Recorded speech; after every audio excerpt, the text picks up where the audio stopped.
physical protests are breaking out across Brazil. Matt Tierman is an investigative journalist who joins us to assess what exactly is going on here. Matt, thank you so much for joining us tonight.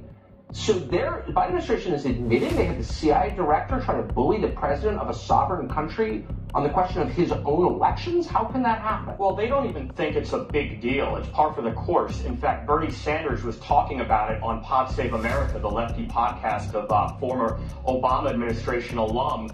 And it was like, okay, this is great. This is what we should be doing. We need to secure, quote unquote, democracy our way. Now, Bernie Sanders was somebody who was rallying for decades against the CIA involvement in Latin America in the 70s. But everything's about politics for these people. And in addition to the CIA director, now they're talking about sending Jake Sullivan down there, the National Security Advisor, to make sure the transition is orderly. But the bigger deal, I think, is that they have had a see no evil, hear no evil mentality for the last 2 years.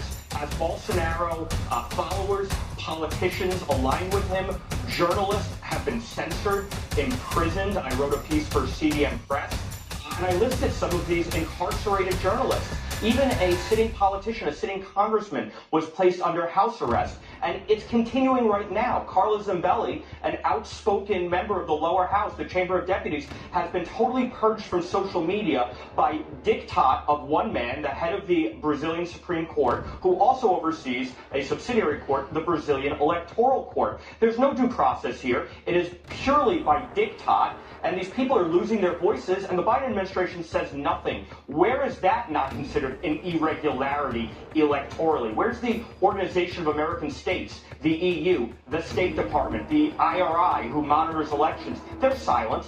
It's pretty obscene. If you don't have free speech, you don't have democracy. Free speech is a prerequisite for democracy. So when you shut down free speech, it's not a democracy by definition.